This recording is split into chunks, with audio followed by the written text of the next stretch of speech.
you watch Floyd Mayweather at this age, the first thing that jumps out is how stiff and uncomfortable he looks. His movements are no longer as efficient as they once were, and that efficiency was the very essence of his greatness.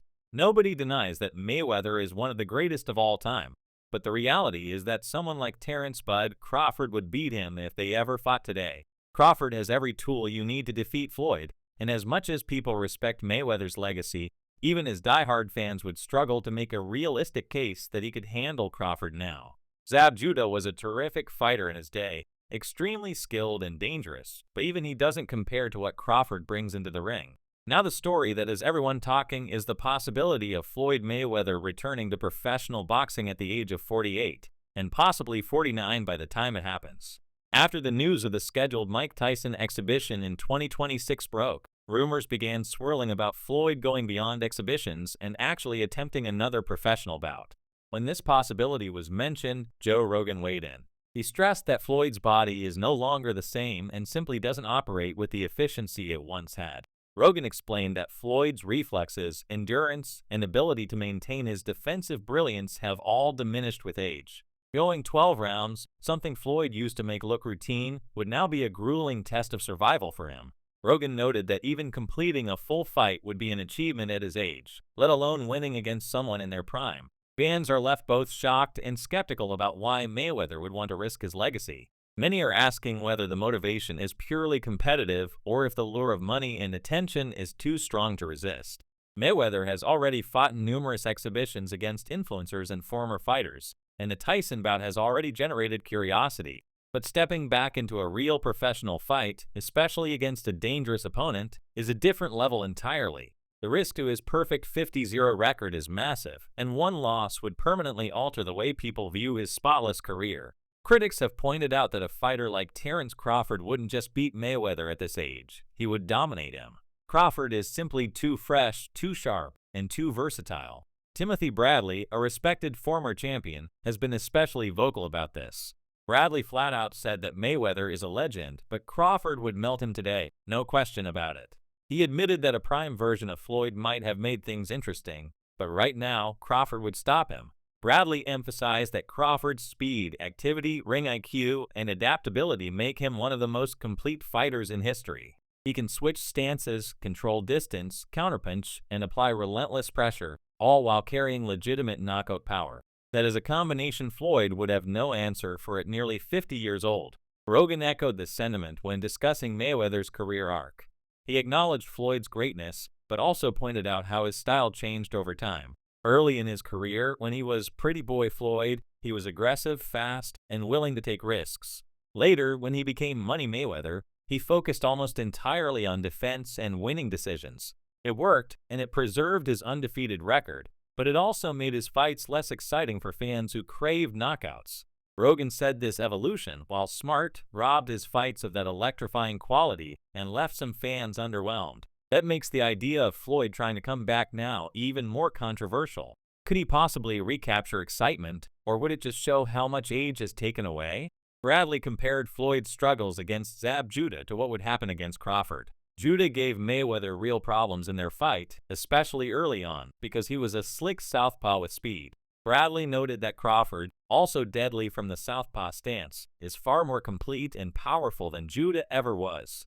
Floyd was forced to adjust against Judah, but against Crawford, there would be nowhere to hide. Floyd's habit of reaching with his right hand would get him counted and possibly knocked out.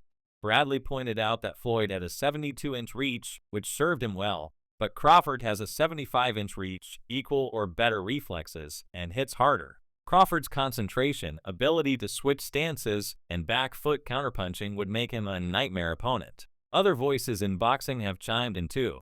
Salam Bey, an analyst, urged people not to get carried away with direct comparisons. He pointed out that Floyd and Crawford fought in different eras with different challenges. Floyd's legacy is built on consistency, flawless defense, and never losing, while Crawford's is about adaptability, finishing ability, and fighting the best of his time. Bey argued that both deserve respect without one needing to diminish the other. It's important to understand the differences in eras before making bold statements. Oscar de la Hoya also gave his perspective. He acknowledged Crawford's greatness, but disagreed with those who claim he has already surpassed Mayweather. De La Hoya argued that Floyd's perfect record and accomplishments place him on a higher level, though he admitted Crawford is one of the most skilled fighters of today. Canelo Alvarez, however, disagreed. After fighting both men, Canelo claimed that Crawford is better. He said that while Floyd completely shut him down when they fought, Crawford is a more aggressive, versatile, and dangerous opponent overall. Shane Mosley added another layer by noting the size difference. Crawford now fights at 168 pounds, while Floyd spent most of his career at 147. Mosley believes that even if Floyd were still sharp, the natural size and strength advantage of Crawford would overwhelm him. Against opponents closer to his own size, Floyd's skill carried him. But against a bigger, stronger fighter like Crawford, especially now, he would be at a disadvantage. Roy Jones Jr. took a harsher stance, questioning Floyd's overall legacy. He argued that aside from his win over Canelo, Floyd often fought opponents past their prime or outside their best weight class. Jones criticized Floyd for waiting until Manny Pacquiao was knocked out by one Manuel Marquez before finally facing him.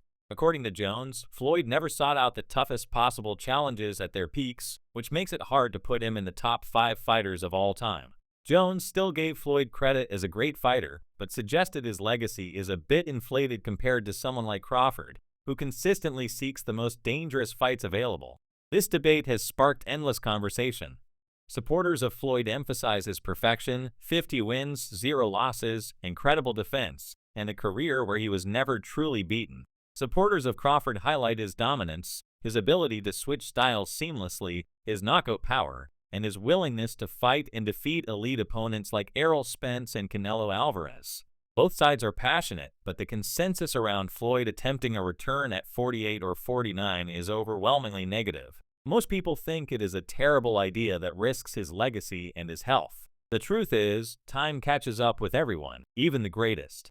Floyd may believe he can still compete, but the physical demands of boxing are merciless. His exhibitions against influencers and older fighters are one thing, but stepping into a professional ring against someone like Crawford is something else entirely. As Rogan said, even if Floyd somehow agreed to a 12-rounder, the reality is that his body likely wouldn't allow him to execute the way he once did. He would tire, slow down, and become vulnerable to punishment he could once easily avoid. Bradley's passionate argument sums it up best.